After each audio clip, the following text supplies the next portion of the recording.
Hey, yo, what up, Bodega Podcast? You already know who it is. It's one half of the sexiest Puerto Rican studs on this planet, Ortiz, baby. And shout out to all the Bodega Podcast listeners. Ow. Yo, this is the Lucha Thug, the one-man Lucha gang, El Rey Gordo himself, the King Fat Boy Papo Esco, and y'all rocking with the Urban Wrestling Network.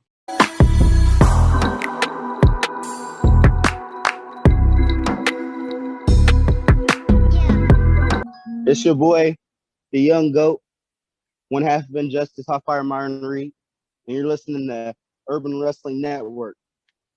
Thank you. This is Josef Samael from Contra Unit, and you're watching the Urban Wrestling Network. What's good? It's Tristan Ty, a.k.a. Ikuro Kwon. You're watching Urban Wrestling Network. Hail Contra! What's up? It's Judge in the building. And make sure you guys check out Urban Wrestling Network. The boys gonna be on there chopping it up. You already know, Street Fighter. You know what it is, man? It's like Boogie, South Philly. What up? Catch me on the Urban Wrestling Network real soon. Be on the lookout for that podcast, bro. Yes. MLW, all that. N.W.A, all that. I'm everywhere. Fuck out of here. Hey, you guys. This is Christi Jaynes, and you're listening to the Urban Wrestling Network.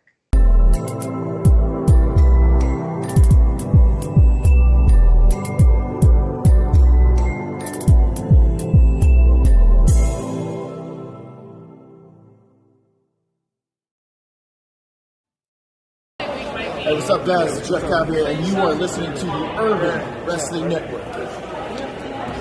Hey guys, this is Carly Delani Perez, a.k.a. Katrina, a.k.a. Maxi from WWE, and you're listening to Urban Wrestling Network. ¿Qué tal, amigos de Urban Wrestling Podcast? Aquí está el mosquetero del aire solamente para decirles que sigan a mis amigos de Wrestling Podcast, toda la mejor información. Un saludo y un abrazo del mosquetero. La mejor lucha está con el Street Style, así es que cuídense y vean estos buenos podcasts. It's really good, ladies and gentlemen. That off. Yeah. OG Boricua Dandada take 2 coming at you. Listen, it's Chef COVID. Y'all already know what it is. I've been dealing with this shit 15 days already. And what I will say is, thank God I got enough real good people that check in, ate healthy, and all that good shit. But this is the first podcast of 2022 we've actually been able to do. You know what I'm saying? So I hope you guys had a happy new year, a safe Christmas. And if you didn't get none for Three Kings, I'm sorry. Do your history on Three Kings. If you don't get down with Three Kings, you might want to research and start claiming it. Evil Own say 50, 150, everything. How are you, my brother? Hey guys, this is your quintessential Puerto Rican muffin, Jorge. I was telling Chef if he's gonna come to the right or left, because I'm cover free. 2 years, I don't even have a cup, and I don't even want my computer to get a virus. And here is already cold and it's snowing, and I'm scared because so far it's been perfect weather. It's been even in the 40s, even down up to December. Even last week was in the 40s, and now over last weekend that's when it started getting cold, like 10 degrees at nighttime and snowing. And I mean, I'm happy because that means by March, April, it should be done. So we got 3 months to go. But Happy New Year's, Happy Christmas to everybody, Happy Kwanzaa, and Happy Three Kings Day, if you believe in that, because I know we do, and I party hardy yesterday. Oh, so. Facts. Like, what I will say is the first ever Azteca Underground show, right? So I wasn't sure if we were going to get something MLW with a splash of something else, where we're going to get straight Lucha Underground. I wasn't sure, right? So we start off, you get that trios tag team. And I was like, holy shit. Now, some of the guys I knew, some of the guys I had no idea. Like the guy without the mask on. And you know I'm a big Aramis fan. I mean, Arez. I think Arez Stranger's in that match. Let me not mess that up. I'm a big fan of that guy. I'm a big fan of Arez, Aramis. Both of them think they're fucking super down. The guy without the mask on, I keep forgetting his name. Yeah, well, he had a backwards hat on the whole match. I'm like, how the hell can you keep a baseball hat on the whole match and now coming off? Like, that's impressive to me. I'll be honest because I'm always honest about stuff like this. I was disappointed with the production wise because they never put graphics of people's names. So I'm thinking to myself, okay, I actually know one guy in this match being Aris because I've seen them already since all last year. But the other 5 guys, I had no clue who they were until they mentioned it. It's like, okay, I know this guy. I don't know. So I actually know 2 guys, 4 guys. I didn't know who the hell they were. The guy with the baseball hat, I had no clue who the hell that dude was. But he it impressed, was he a good impressed ass me the most, match. though. Yes. It was a car accident basically in that whole match because everybody was just flying everywhere. Boom. I mean, doing moves, which is expected from a lucha libre match. There's no tags when the guy is out. Whoever wants to come in and do whatever. And I love the match. A lot of near falls, and of course, the only guy who I know, Aris, is the one who gets pinned. So I'm like, God damn. You know what I'm saying? Like, dude, like you couldn't get another guy to get pinned. He got ego pinned. So 5 other guys in this yeah. match. So right there, you got you already have Azteca Underground down 0-1 because one of the guys gets pinned. So I was like, man. But yeah, it was amazing match. I wish they would have the production would have done better with the names. Like put names when introductions when they come out. Thank God I knew everybody else after that because then I know who everybody else is. But I would have loved to have known who the other 5 guys were. Yeah. Stuff like that. Okay, I like this guy. Let me look him up in Twitter or YouTube and look at his matches. But it was, like I said, it was a total car accident. Just everybody jumping everywhere, outside, inside. Oh, Lord. No, So, I agree. That was my beef with it because he was somebody that stood out to me. I thought every single that was 6 guys who did the damn thing. It wasn't like anybody didn't show up. But he was the guy who stood out to me the most. And I was like, I would really like to see more of this guy. I just couldn't remember his name. And it's like, give me a graphic where, like you said, hit that little streamer on the bottom, have their name and maybe their Twitter handle or Instagram, whatever they got. So we can invest into these guys because from what it looks like in my mind is this is what Azteca Underground is going to look like. It looks like MLW been wanting to tap into the luchador market. And if you do that, dope, I'm with it. But let me know who these guys are so we can do our homework, get a little information behind them so we can keep going forward with them. Loved it, though. I love the fact that they were throwing pesos. Well, I don't know. Like, you couldn't see what it was, but there was a lot of money in that ring that people were just, wow. They were throwing it in there. And I was like, salute to these guys because the opening match was the only match that they did that for. Yeah. Yes. Yeah, because strictly just going crazy, the whole thing. So, like I said, 1 person, 2 person, people knew I knew who I was because the guy with the white mask used to be somebody from WWE back in days with no mask, and I still can't remember who it was, but it was just a car wreck, which I love. And then I believe the second match was our guy, Richard Holiday, who I am a huge fan of Richard Holiday. I love Richard Holiday. And the Kevin Costner, a.k.a. the bodyguard. He comes out with Alicia too. So I was like, wait a minute. Like, the AirPod God and Alicia 2 is coming out. Now, the one thing I can say about Alicia 2 is a lot of the times I say, damn, I don't really get Alicia 2. Maybe she's not for me. God bless her. She's getting the bag. Like, salute to Alicia 2. But her take on El Jefe and how you don't want to cross them and all these things, I was like, yo, she's on point. The way she was kind of trying to avoid the question of, me and Holiday ain't a thing. We were just cool. I came out with good look, whatever. But then when she kept talking during the match, I was like, man, she is really comfortable in this setting right here. And I was feeling it. I was like, yo, a Toot's doing her thing. Richard Holiday goes against the original. Oh God, I lost his name too.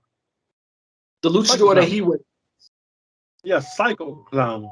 Psycho Clown, and Psycho Clown took it to another level versus Holiday.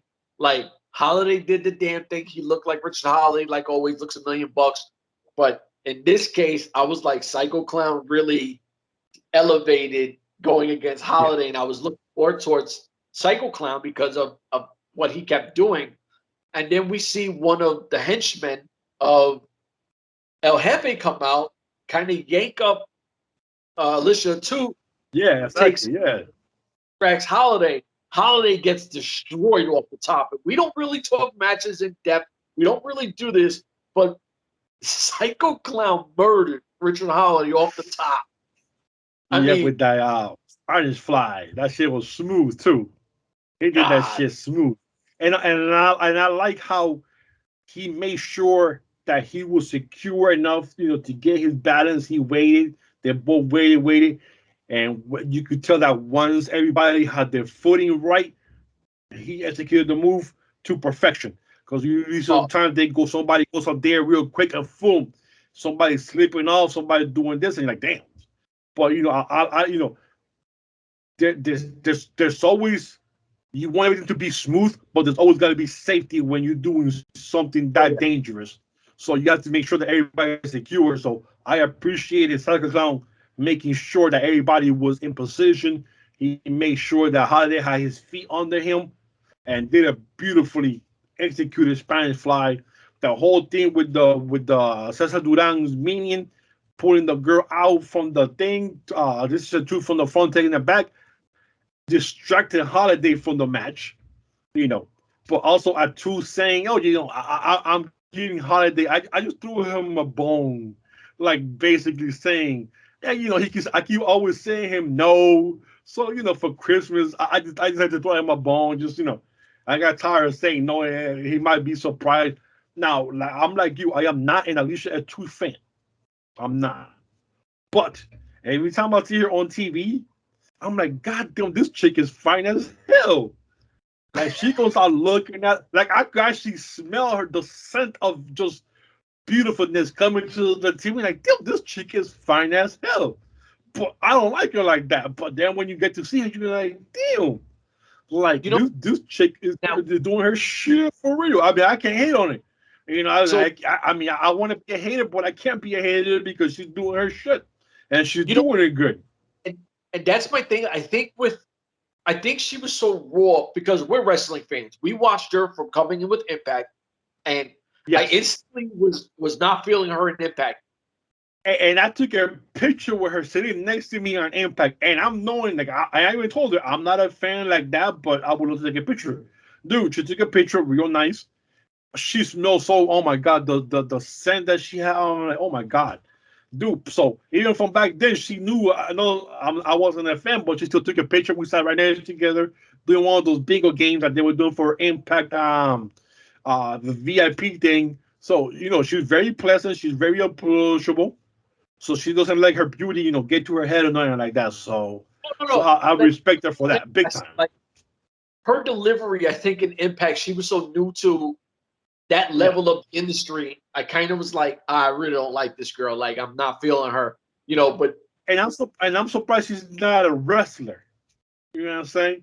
Like, they would have those interviewers and then they kind of become wrestlers afterwards. Yeah. Kind of like, oh shit, okay. But like, she's definitely, I'm surprised she's not a wrestler. She has grown on me. I don't know, and it has nothing to do with MLW. Are we MLW fans? Absolutely. But you're a real wrestling fan. You watch all wrestling. Me, I'm like a part-time wrestling fan. I like certain things. I only watch those things. But she has Wrestle Kingdom 1, 2, and 3. Woo! I feel like she has grown so much in MLW that I love her work. You know what I mean? Like, and it's my job to sit here, say funny shit like she's a snitch. She's snitching on El Jefe. Because if we sit here and we do the typical bullshit, corny ass take that everybody does, Alicia toots this and Rich. Nah, we're trying to have some fun out here.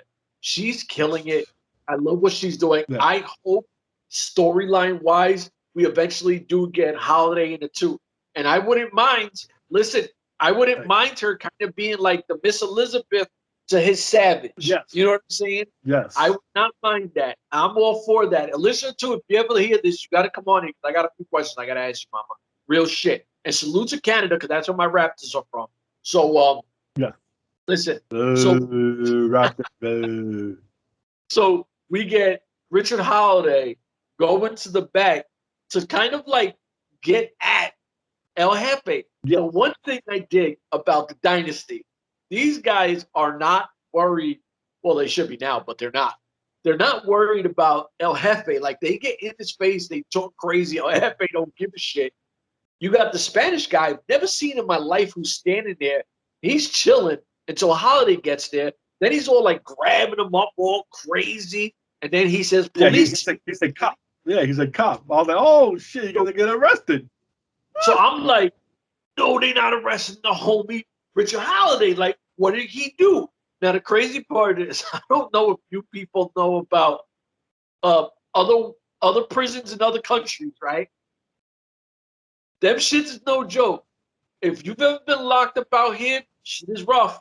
It's rough, but international jail is next level. Richard Holiday, what we know, is sitting in a Mexican prison. My brother, what the hell happened? I don't know, man. He went right to the back. He went right to Cesar Duran's face. He told him to kill on a few things. He voiced his opinion, and then he got arrested.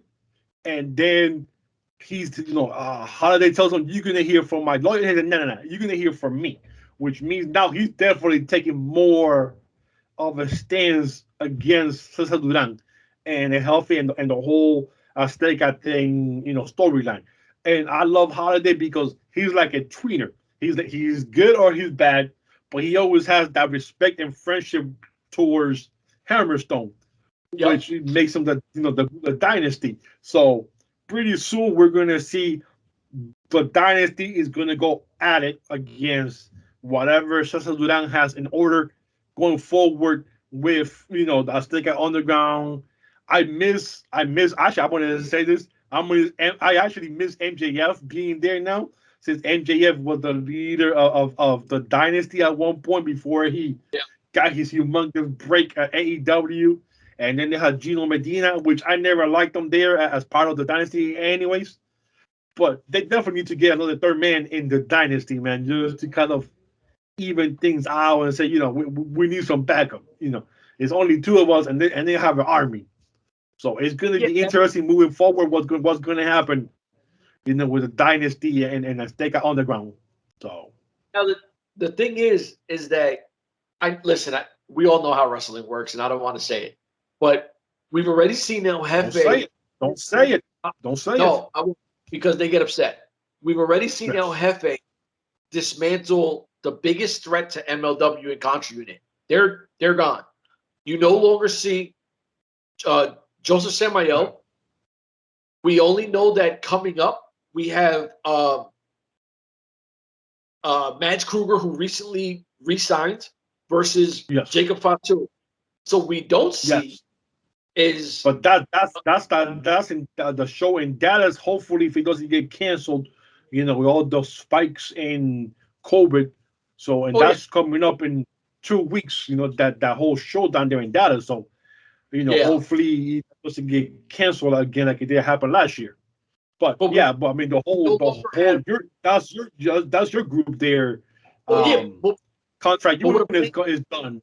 So, but there's no Ikuro Kwon on the card neither. So you don't have Kwon is down in Japan with Tajiri.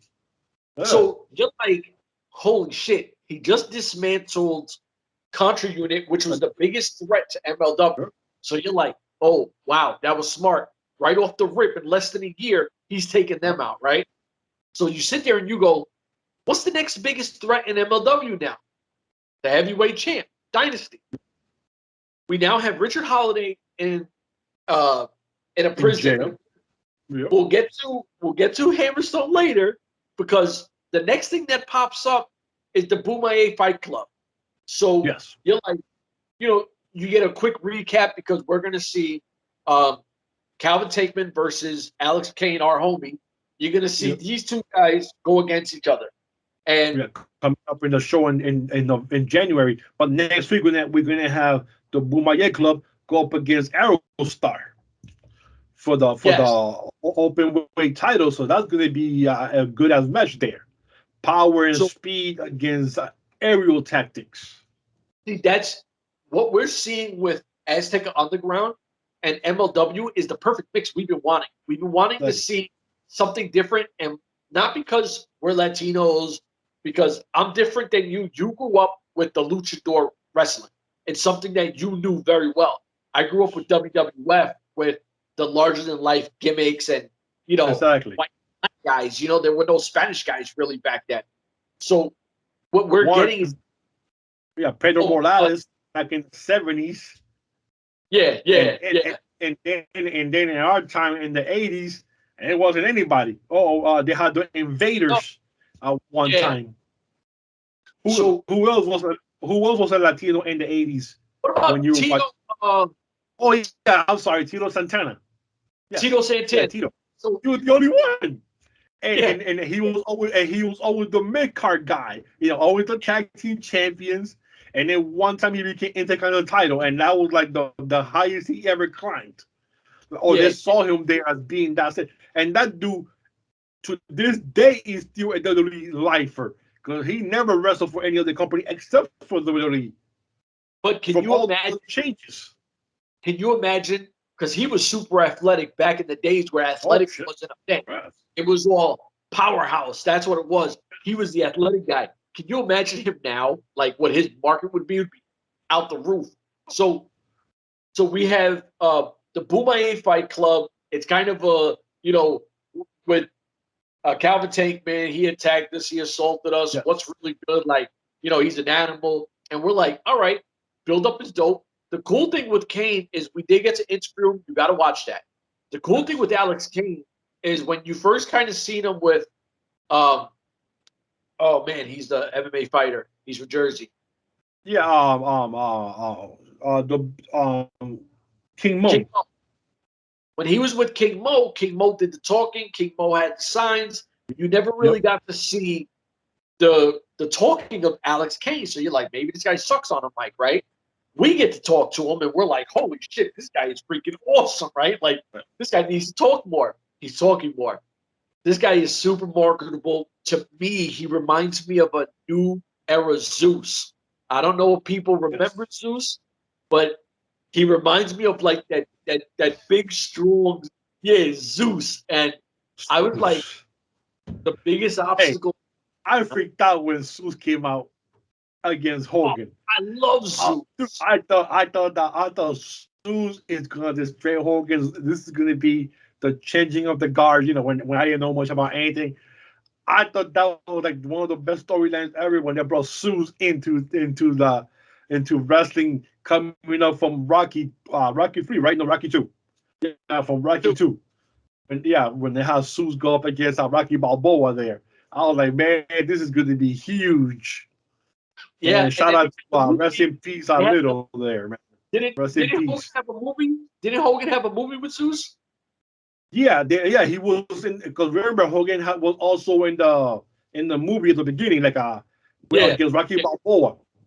So exhibition wrestling against boxing. But Alex Kane, Calvin Tankman are super dope. Like, I can't wait for that. I'm really excited about it.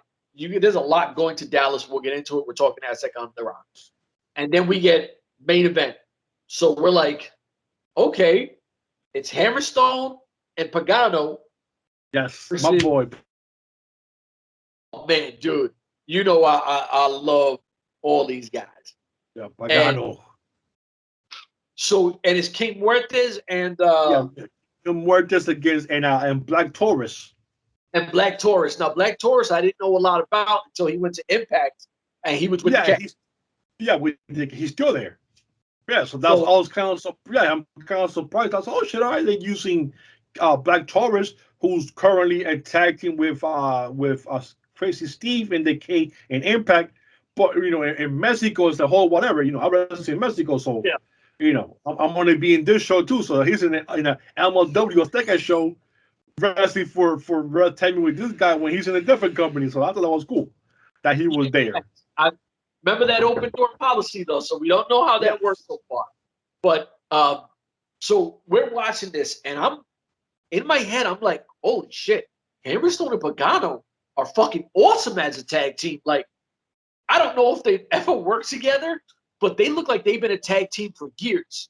This Dude, match, that match was long. I thought this match is gonna end here. This match is gonna end. Just get going and going and going. They were doing some crazy spots. I remember when Torres went over and hit back on over the railing. The railing falls over. I'm like, oh my god, I think they killed the whole front row. This kid's there. Yes, I'm getting put back this church everywhere. Like, oh Lord, these people got no anything for their own human lives. They're dying over the railings. People are running over. And the best thing about this show, the crowd was in it.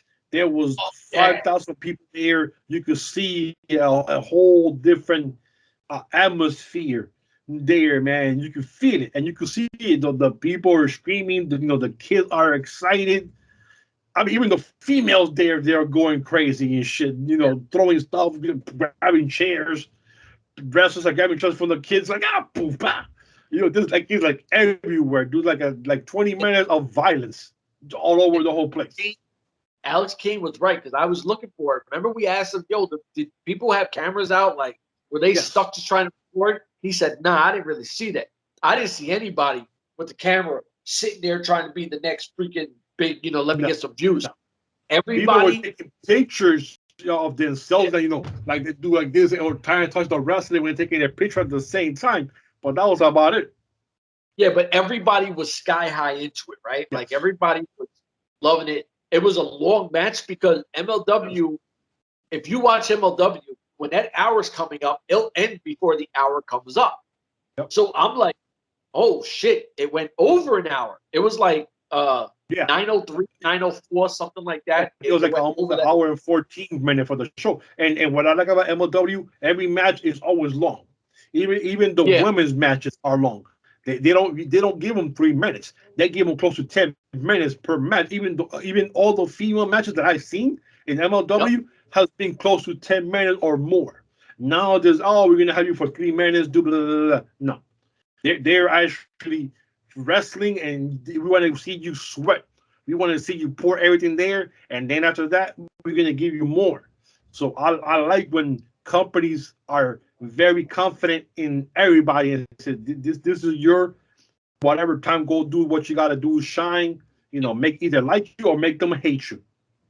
Do what you got to do. So I love the match. The finish was crazy. You get Pagano and Hammerstone win, right? So I'm like, all right, dope. These guys did the damn thing. El Jefe comes out, and I'm like, and he goes like, oh shit, like what? Like, all right, well, I know El Jefe is not feeling Hammerstone, and they kept making a point to say both the Dynasty were in matches. Like, he made both the Dynasty in different things. So I'm like, all right, interesting. What the hell's going on here? And then he gives those signal like this. I'm thinking he's gonna kill Hammerstone. I didn't see when he did this what happened afterwards. I didn't see that coming. That was through me. I was like, what the hell happened? Like, what is going on? Pagano, for being in this guy's corner for like 20 minutes. Yes. It's like a light switch. Ding. As soon as he saw this, bam. I'm like, what just happened? They dug him out. Hammerstone gets tugged out. And then all of a sudden, you get a bunch of Azteca Underground minion guys to come out of left field. They drag the body away. And I'm like, oh, what the fuck just happened? Like, this is our champ. It looks, they did the same thing that contract unit will do when they kill somebody, except there was no body bag. They basically bring their minions out and put the body in the body and then carry the body bag back. And that was now the leader of the Azteca Underground is doing the same thing with his Azteca minions instead of being contract unit. He took their say, okay, now he's just saying, now I'm the one in power. I'm controlling MLW. This is how things are going to be. So he's taking the contract unit tactics and using it for that. So when he did this and he turned around and Pagano popped him, I was like, whoa, like what the hell did just happen? I did not see that shit. How are you going to be teaming with some dude for 20 minutes and then pop him afterwards? I'm like, what the hell was this shit? Like, the boss, Dude, that was Listen, crazy. That was crazy right there, bro. the boss had a plan. So obviously this was a plan in play that no matter what, they were taking him out, win, lose, or draw. He was going to get taken out. And I was like, I got to see what happens next. Like, what the fuck this is nuts to me because you took out Contra Unit. You look like you're about to take out the Dynasty. Like, what the hell's going on? And now this is our heavyweight champ. You know, this is Jacob doing no more champ. This is our champ. You know what I mean?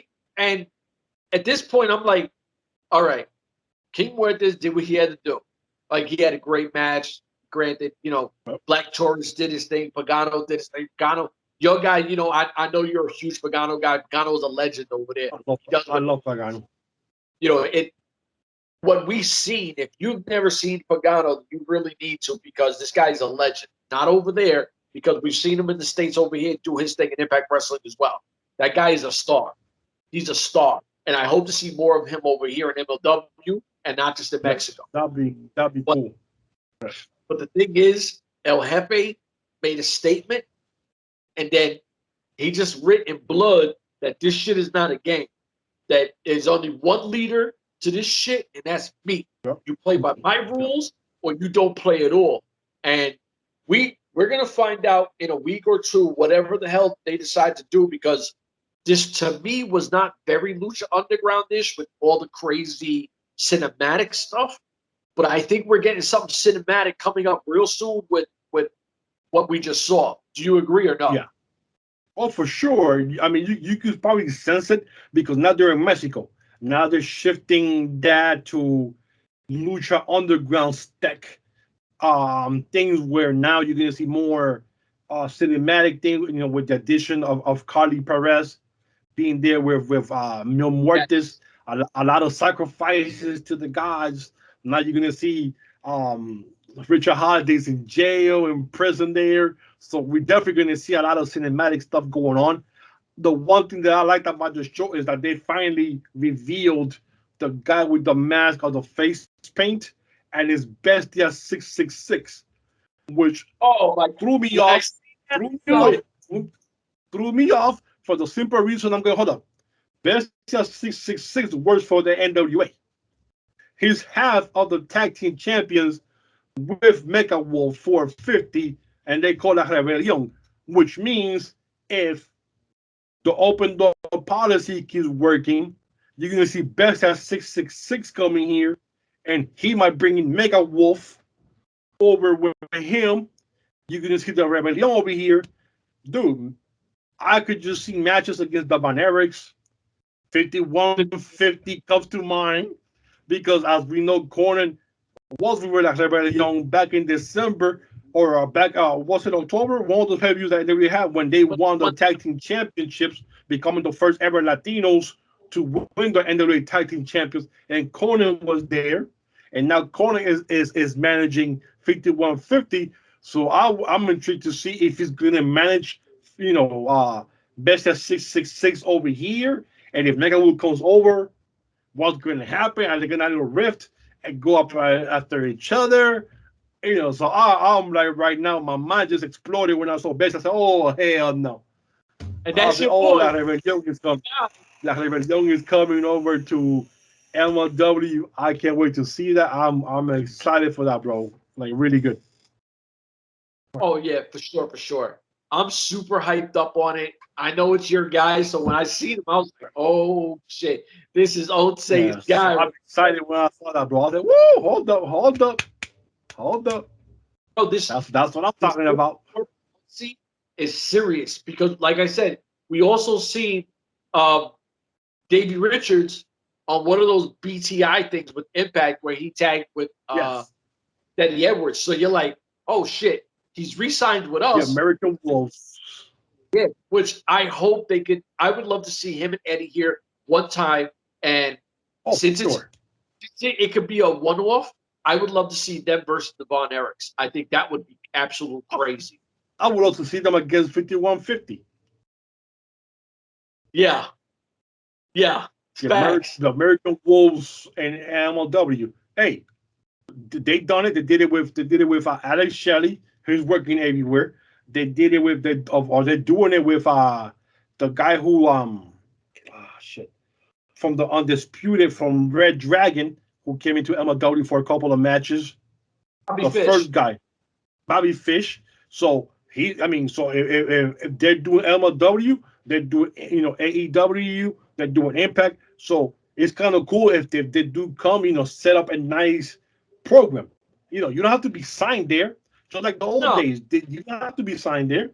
You had the Road Warriors go to make championship wrestling, go up to Florida, go here, go there for a nice, 1 month program against somebody and put that tag team over or whatever. That's how they usually do it back in the days. Well, that way before this. Say again? No, I think that's what open door is they going old school and they're saying, listen, you don't need what do they have to call it open door policy? Now everybody's using the same phrase. But you can just call it, this is what we want to do in our company. Set yourself aside from everybody else. Don't use like, this is an open door policy. No, this is MLW. This is what we want to do. We want to bring in people in who work everywhere else. We already know that one company doesn't do that, and that's Uncle Vince and the universe. He doesn't believe in that. And we've seen it with NXT 2.0. We saw when Steiner Jr. came out on his match against Ciampa and kicked the old NXT sign off, telling you the NXT old that was there before is no longer here. Yep. And people complain, well, Uncle Vince is getting rid of this and getting rid of this. People forget it's called NXT 2.0, which means Uncle Vince is saying, you know something? We're going to do this differently now. This is my vision. NXT 2.0 is the minor leagues before you get to the big show, Raw or SmackDown. You see, this is the farm system. In order for your vision for the future to shine, you have to have your farm system the way that you want to have it with your players, not all players that came in. Because every time when somebody comes in from the outside, they refer to them, oh, this guy was a champion here, this guy was a champion there. They got rid of everybody that was there from all companies. They got rid of all the trainers that were there before. Now now you see and you go like, who are these people? And you go, oh, this is really NXT 2.0. This is the farm system. They want people who are trained, homegrown, talented in their own company. So now here comes Rob Jr. into the company. No one ever heard of this dude, but he's trained by WWE. He was founded here. He's trained here. He did 2-3 years here. Now he went to the major leagues, being Raw or SmackDown. Yeah. No one can say, oh, this guy's a former champion over there in N.W.A. or AEW, name dropping different companies of these people who have been there. Now, if you see NXT 2.0, it's all people that you know nothing about. Ciampa just lost his belt. Yeah, Ciampa just lost his belt. Strong just lost his belt. So those are the last two holdovers for NXT. Pretty soon they'll be gone. They got rid of all the trainers. And if you see everybody who's training now, it's people that you don't know are all sports background players. Football players, basketball players, baseball players, gymnastics, weightlifters, male or females are all trained professional sports players. Yeah. And that's what they're going to give you. Uncle Vince is saying, this is us now. This is what I'm going to build. And you see everybody on Twitter, oh, they're destroying this and it. No, he's not destroying anything. He finally decided to do. This is what my vision was from the beginning. They changed my vision before of bringing everybody from the indies and here. And now you see the indies now being looked into AEW now, if you see it. Because now those are the guys who are getting squashed on Dark and Elevation now. Dude, I don't even want to talk because I got a nasty taste in my mouth with AEW because a lot of the people that I stopped watching it. I actually stopped watching it because I'm like you. I actually got something. I don't like this anymore. It's just like they're getting everybody. They lie to the fans. They're lying to the fans, which is us. Yes. They started with a bunch of guys. 2 years ago or whatever. And now those same guys that started are barely there now. You barely see them. But then they keep signing more people who are being laid off, and those people are taking over the main shows, and everybody else is getting stuck in Elevation and Dark. I remember when George Janela and my boy Sonny Kiss were all over the main show, and now they took their feud down to Elevation, and that was one of the best feuds from last year. I'll end it on this because I didn't know Sonny Kiss's work. You told me about Sonny Kiss, and I was like, all right, let me watch some Sonny Kiss. Love Sonny Kiss. Watching Sonny Kiss, and the only thing that kept coming into my head was, wow, this fucking person is so talented.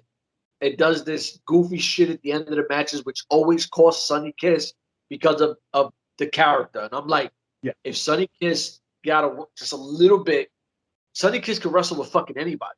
I don't care. If you put Sonny Kiss in that TNT division, Sonny Kiss can out wrestle any of them, including Cody Rhodes. Like, Sonny Kiss can go with anybody. Sonny Kiss in MLW right now or Impact Wrestling, he'll be the middleweight champion, or he'll be the X Division champion because he is that good. That last match before New Year's ended that he had with George Janela, where everything goes, that match was crazy. And George Janela power drive his ass to that table. That shit was crazy. I was like, this is the feud of the year. And it started in the main show and ended going to the little shows because they had no space. They took away their space from bringing everybody else from WWE. So WCW 3.0 is AEW. And it's safe to say that because now everything is CM Punk. Everything now is for Undisputed. Everything this, and I'm like, dude, it's the same damn people every damn week. Yeah. You know, it's the same people. It's a shame because I loved what they said it was about, and it completely changed when they want to say what they said. And I'm like, you know what? For that, I'll watch WWE, which I'm not a fan. So I was like, I'm not feeling this. But now I'm so intrigued with NXT 2.0 that I actually started watching it for the first time like 2 weeks ago. And I've never in my life watched NXT before till now. And I love it because it's people that I do have no idea who they are. They have no experience any other company outside of WWE. With Gregor, Carmelo Anthony, Carmelo, whatever, all these guys, they can't say, oh yeah, oh, I know him. He used to wrestle here Impact. He used to wrestle here. No, you don't know them because they didn't wrestle anywhere. They're wrestling right there, and they're being trained right there. And when they feel they're ready, they're being put into NXT 2.0. That's how it's going to be. So you were in AA, single A, boom. Now you're in AAA, which is NXT 2.0. So after 2 years of training, and they say, okay, you ready? Boom, you're gonna go. We're gonna teach you the WWE way. We don't care what you did out there in AEW, Impact, here. We want to teach you our way by our own trainers. So now they're getting trainers, WWE trainers now. It's a smart move. And people don't see that. He could do whatever he wants to do. This is the way he wants to go.